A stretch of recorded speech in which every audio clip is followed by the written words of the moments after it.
Muito bem, amigos da trilha, estamos começando mais um programa na Trilha do Vinho. Hoje eu vou receber o meu amigo Diego Arrébola, de Campinas. Ele está vindo aqui a Poços de Caldas para dar a última aula do nosso primeiro curso básico de vinhos. O Diego, ano passado, ele conquistou o título de melhor sommelier do Brasil pela Associação Brasileira de Sommelier. E no quadro Na Trilha do Chefe, a Lute, a chefe Lute, da Casa São Jorge Empório, vai ser a responsável pelo prato. Não sai daí porque o programa Na Trilha do Vinho está começando.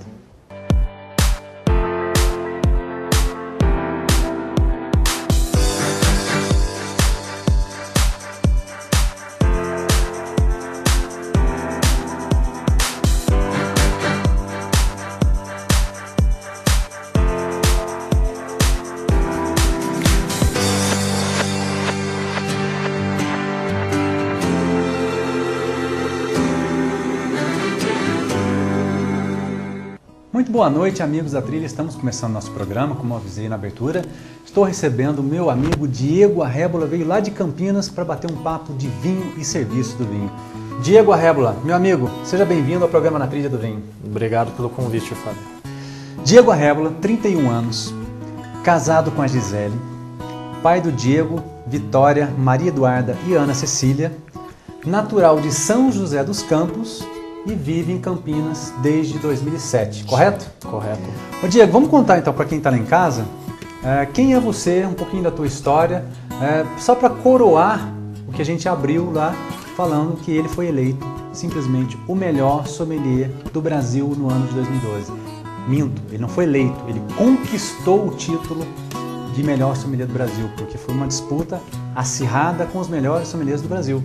Vamos contar um pouquinho então na tua história para chegar até nesse ponto? Bom, como você mencionou, eu sou de São José dos Campos, Fábio. Eu atuei em outras áreas, trabalhei em empresas de assistência técnica de trator, trabalhei no Banco do Brasil, enfim. Fui trabalhar no ramo de bares e restaurantes por uma necessidade, estava desempregado, precisava pagar as contas.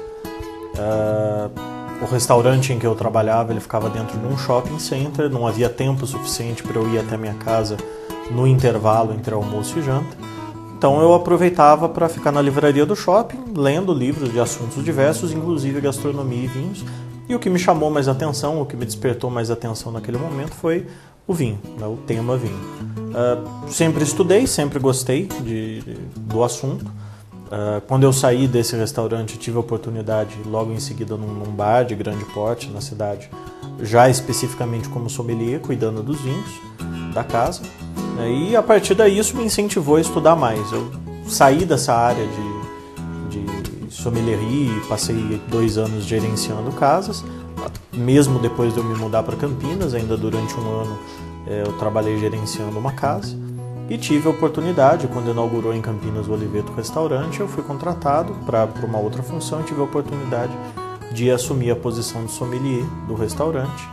E era um restaurante em que o proprietário tinha o interesse, gostava do produto vinho. O restaurante, do ponto de vista comercial, tinha condições de investir numa carta de vinhos mais musculosa, mais bem estruturada. Então tive a oportunidade de montar uma boa carta de vinhos e desenvolver um bom trabalho e, paralelo a isso, continuar investindo no meu desenvolvimento, no meu estudo dentro desse ramo, dentro dessa área. Eu sei, a gente teve a oportunidade de fazer inúmeros trabalhos juntos, né? Enquanto eu também trabalhava pelas importadoras, eu acompanhei de perto todo esse trabalho, principalmente, aí você falou do restaurante Oliveto, onde o nosso amigo Pedro Serafim, aliás, um abraço para o Pedro Serafim, foi um grande empreendedor, né? Um cara que tem uma visão espetacular, né? Já tinha outros restaurantes em outros estabelecimentos e naquele momento, até aquele momento, nós sabemos também que tem um grande restaurante lá dentro do Hotel Vitória, que é o restaurante Bellini, que conquistou durante muitos anos, seguidamente, a melhor carta de vinhos de Campinas, pela revista Veja. E logo no primeiro ano desse trabalho seu junto ao restaurante lá do Pedro Serafim, o restaurante Oliveto, vocês ficaram em segundo lugar, não foi isso? Não, no primeiro ano, que na verdade a casa estava inaugurada havia 3 meses, nós não tivemos nenhuma votação. No ano seguinte nós já ganhamos.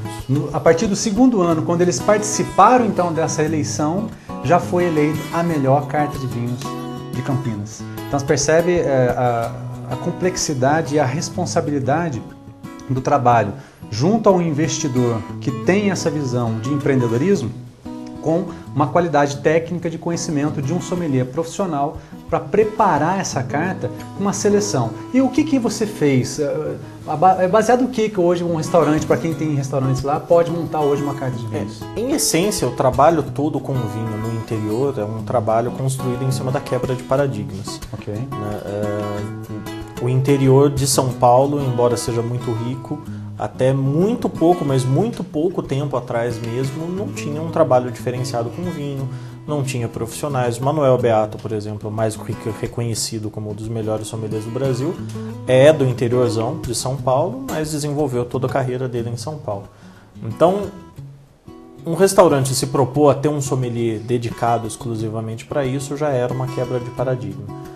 A segunda quebra de paradigma nossa no Oliveto foi o tamanho da carta. Nós começamos com uma carta não tão bem pensada assim em termos de países, regiões e tudo mais, mas uma carta grande para os padrões de Campinas, uma carta com 300 rótulos. E até então a carta que você mencionou do Bellini tinha 150 rótulos e era disparado a melhor de Campinas. Quando eu saí do Oliveto há 1 ano e meio, eu deixei a carta com quase 800 rótulos. E hoje é comum encontrar em Campinas cartas de vinhos com 300, 400 rótulos. A partir daquele primeiro momento em que nós iniciamos com uma carta por volta de 300 rótulos, a preocupação sempre foi em ter uma carta o mais abrangente possível em termos de preço, estilos, países, regiões e castas. Então sempre havia preocupação cada vez que nós tínhamos a oportunidade de colocar novos rótulos. Por uma questão comercial, nós colocávamos os rótulos de mais venda das importadoras, como os chilenos, os argentinos, mas nós sempre tínhamos a preocupação de pensar aqueles vinhos de países e de regiões pouco usuais. Nós chegamos a ter vinhos do Japão, Marrocos, Turquia, Líbano, Canadá, Suíça, países que não são tão fáceis de se encontrar nas cartas de vinho. Hoje em dia eu não sei exatamente como está, sei que a carta ainda está muito boa, uma carta muito bem montada, mas agora em junho, julho tem a Veja de novo e sinceramente eu espero que o Oliveto perca o título porque tem uma nova carta de vinhos. Você já está fazendo assessoria para outro restaurante. Isso. Legal. Vamos contar agora então para o pessoal lá de casa como é que foi participar, né, do Campeonato Brasileiro de Sommelier e principalmente conquistar esse título, porque realmente tinha muitos feras lá e eu conheço alguns deles, nós conhecemos, somos amigos deles, né? E sabemos o quanto talentosos são os seus concorrentes. Campeonato de sommelier é quase que um esporte, né? Uma preparação à parte do dia a dia do restaurante. O que você leva do restaurante para dentro do campeonato é a desenvoltura. Você precisa fazer o serviço no campeonato sem parar para pensar e com rapidez como você faz no restaurante. Porém, é um treinamento muito específico, não só de teoria, mas também de serviço. Eu comecei disputando campeonatos em 2009, quando eu ainda não tinha terminado o meu curso da BS, e que eu consegui ficar em segundo no Paulista e terceiro no Brasileiro, e que foi o que me incentivou, efetivamente eu tenho condições de disputar a sério esses campeonatos. E eu passei, desde 2009, passei 3 anos me preparando, visando o Campeonato Brasileiro, que foi ano passado, a cada 3 anos só que é realizado o Brasileiro. O campeonato foi uma prova teórica bem complicada, que foi realizada simultaneamente em São Paulo, Rio e Brasília. Ô Diego, e essa prova, ela é escrita ou ela é oral? Ela é escrita, a maior parte das questões dissertativas, algumas múltipla escolha. A prova ela foi realizada de forma simultânea em São Paulo, Rio de Janeiro e Brasília, e os 3 mais bem classificados, além da prova também a degustação às cegas, por escrito, os 3 mais bem classificados foram no dia seguinte, a prova foi numa sexta, na sexta-feira nós fomos para o Rio de Janeiro para a final. Final de concurso de sommelier é um teatro de serviço, você tem vinhos para degustar às cegas, aí sim oral, descrevendo o vinho. Você precisa dar a descrição correta, da temperatura de serviço, dica de harmonização, dizer casta, país, região, safra, estágio de evolução. E se você desejar mais informações como a taça que você serve, se você decanta ou não. Destilados para identificar e uma simulação de serviço. Normalmente você tem um espumante para abrir e fazer um serviço de aperitivo, um menu para fazer uma sugestão de harmonização para aquele menu e um vinho tinto para ser decantado. Em cima disso, as diversas organizações dos concursos nacionais e internacionais vão criando variações em torno do mesmo tema para gerar sempre dificuldades adicionais para os candidatos. Bacana. Diego, primeiro agora eu quero fazer um brinde, mais uma vez te agradecer. Vamos terminar aqui agora o primeiro bloco, daqui a pouquinho a gente vai voltar. Obrigado, meu irmão. Fique aí, vamos para o nosso primeiro break. Daqui a pouco a gente volta para o segundo bloco. Programa Na Trilha do Vinho. Brinde esta aventura.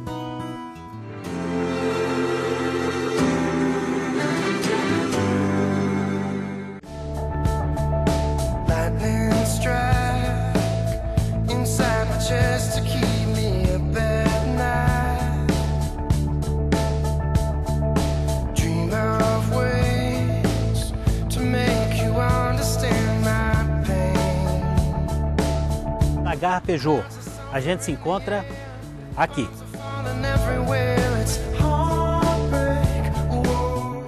Deus escreve certo por curvas, linhas, cores e muita inspiração. Há 50 anos, a Cristais São Marcos constrói sua história, transformando arte em sucesso. E sua inspiração vem de suas origens. Primeiro veio a paixão pela terra em que nasceu, seus encantos, suas belezas e sua gente. Depois a paixão pelo vidro, pela família e pelo trabalho. Por tudo isso, a Cristais São Marcos completa em 2012 50 anos de história como uma das maiores fábricas do mundo em produção de cristais Murano. Cristais São Marcos, totalmente brasileira. E orgulhosamente Poços Caldense.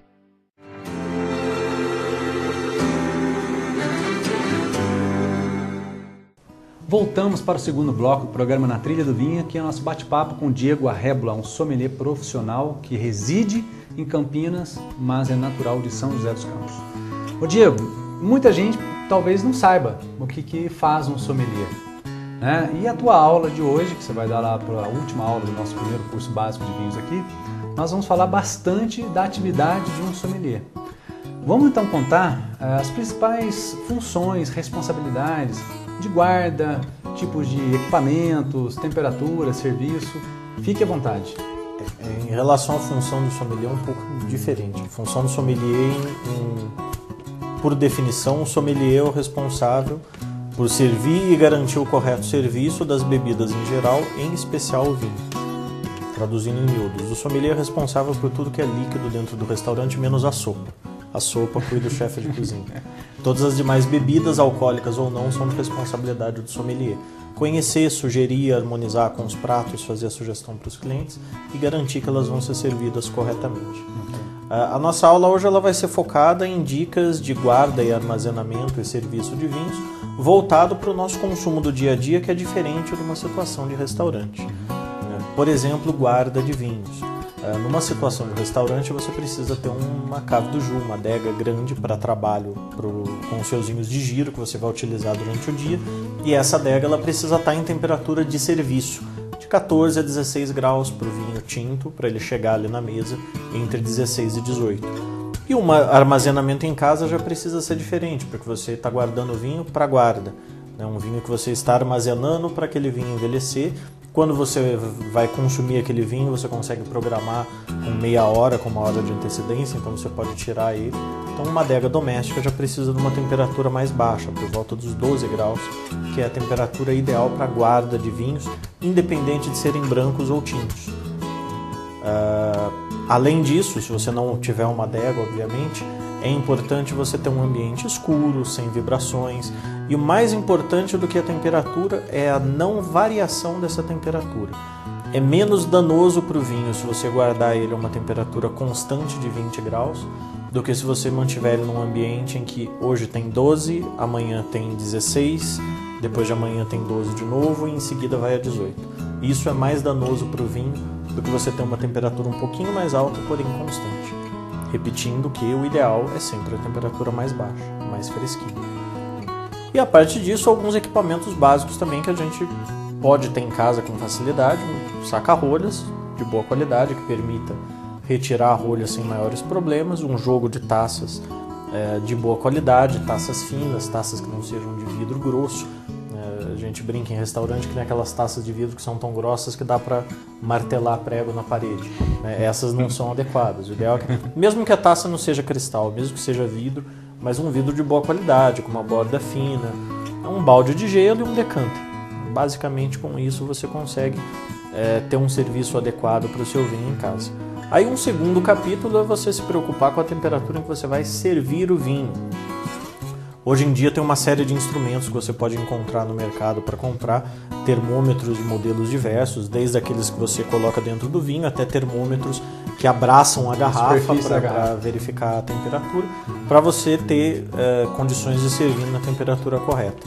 Os brancos sempre um pouquinho mais frescos que os tintos, os espumantes um pouquinho mais frescos, os doces, independente de serem tintos ou brancos, mais frescos do que os seus similares secos, em linhas gerais, mas isso com facilidade você pode encontrar na internet várias tabelas de sugestão de temperatura para serviço dos vinhos. Diego, eu tenho certeza que essas informações estão sendo de grande valia, porque muitas pessoas têm dúvidas e até hoje na minha loja eu recebo pessoas perguntando, Fábio, como é que faz isso, como é que faz aquilo? Agora, uma das grandes dúvidas que fica e para no ar é: quanto tempo essa garrafa pode permanecer aberta? O que acontece se eu abrir uma garrafa e deixar essa garrafa lá na geladeira? É na geladeira que eu tenho que guardar ou eu tenho que guardar ela no mesmo móvel? Se você não tiver nenhum outro equipamento para selar o seu vinho depois de aberto, o melhor lugar é na geladeira. Porque quando você abaixa a temperatura, aí, em termos de química, você reduz a velocidade em que as reações químicas oxidativas que vão estragar aquele vinho vão acontecer. Então você segura o seu vinho inteiro por mais tempo. Quanto tempo você pode guardar? Em linhas gerais, o ideal é no máximo 2 a 3 dias em geladeira, no máximo. Para brancos mais delicados, de um dia para o outro, se possível beba no mesmo dia. Dependendo do vinho, você vai perder qualidade até de um dia para o outro. Porém, grandes vinhos tintos, que têm estrutura para isso, né? Isso até quando a gente vai avaliar vinhos para sugerir para uma carta, para uma importadora e tudo mais. Isso é um aprendizado que eu tive com meu amigo Guilherme Correia, que é sommelier da Decanter Importadora. É sempre interessante fazer o teste da geladeira, que é colocar o vinho, tomar uma taça, porta da geladeira, no dia seguinte mais uma taça, no dia seguinte mais uma taça. E é interessante observar como os vinhos comuns para o dia a dia vão se despedaçando ao longo dos dias, perdendo totalmente o equilíbrio, e os grandes vinhos vão ficando melhores a cada dia, às vezes até por uma semana, né? Porém, isso é uma situação de exceção.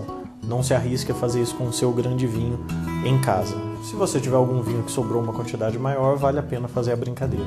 Mas o ideal é armazenar e consumir no máximo 2, 3 dias em geladeira.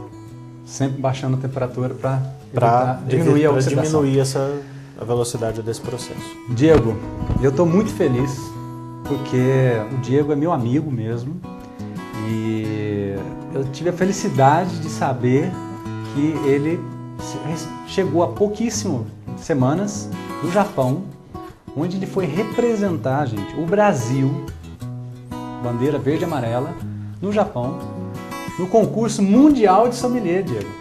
É a nossa Copa do Mundo, né? Nossa, bacana demais. Então vamos contar aí pro pessoal de casa como é que foi isso, o que você encontrou lá, como é que foi?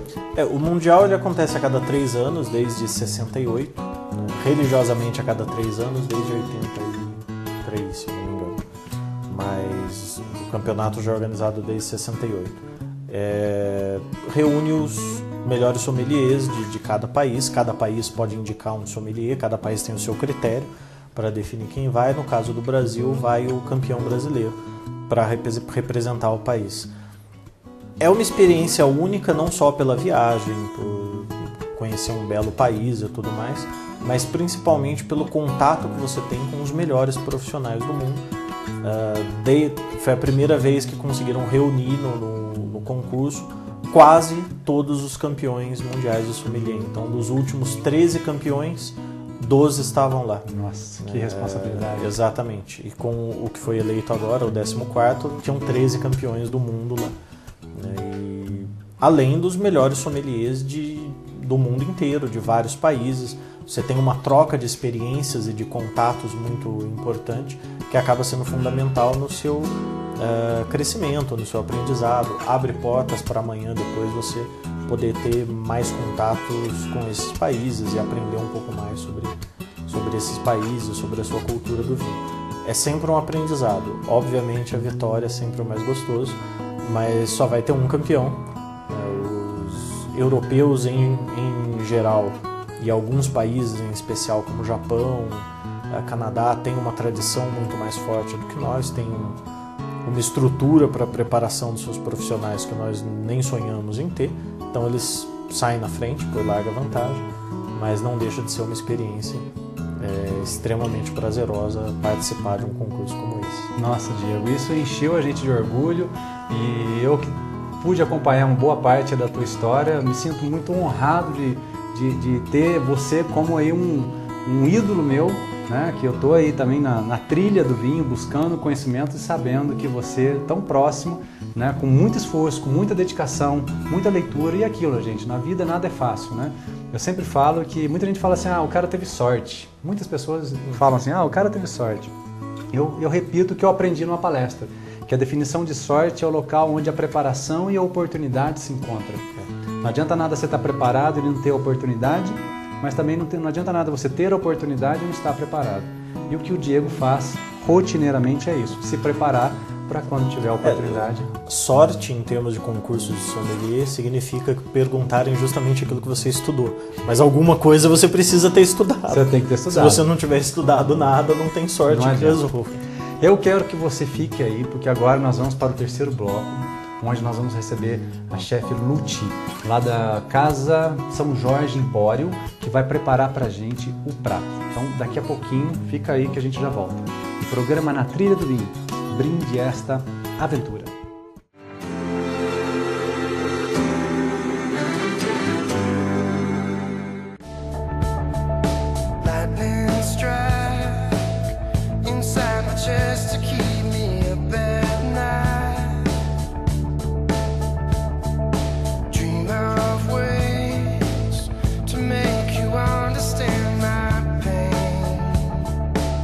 Na Garra Peugeot, a gente se encontra aqui.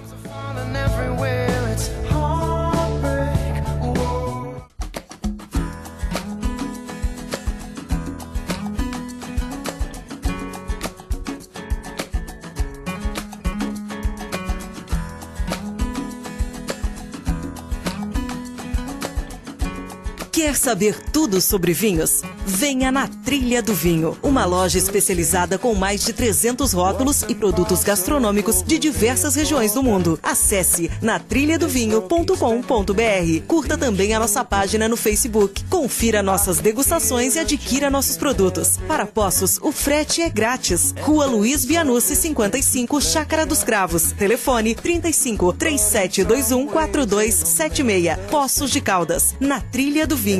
Brinde esta aventura.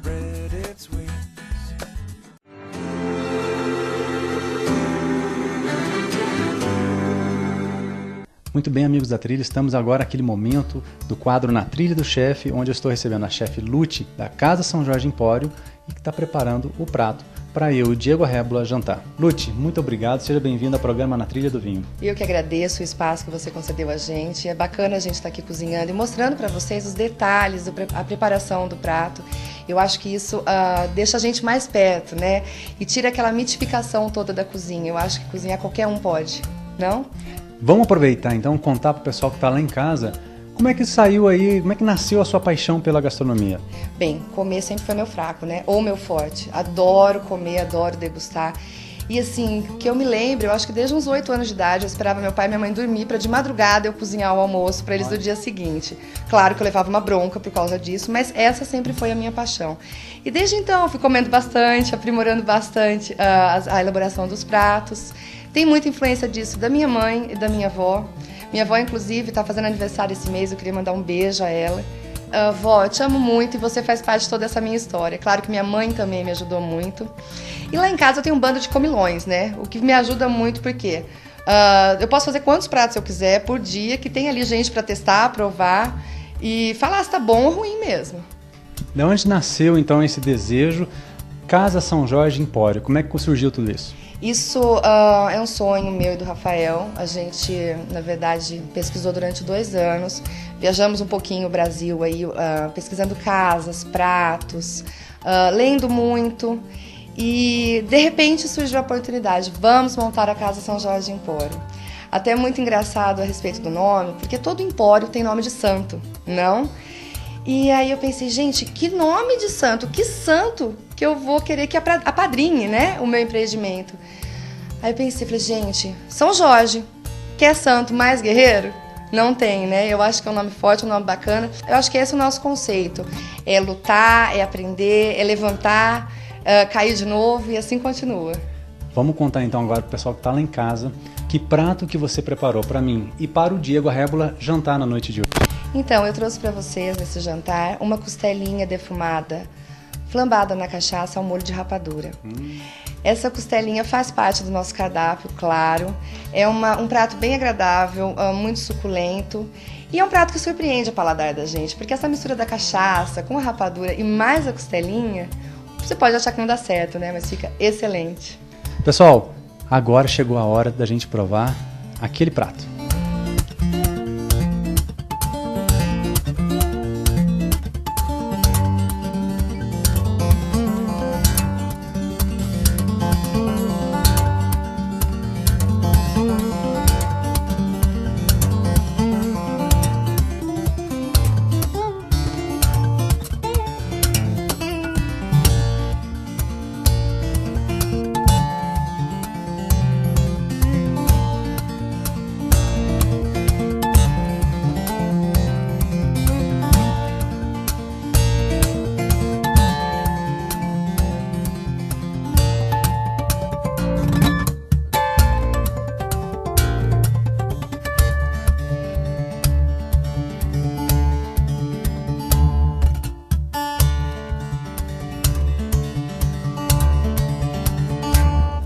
Obrigado, Lute.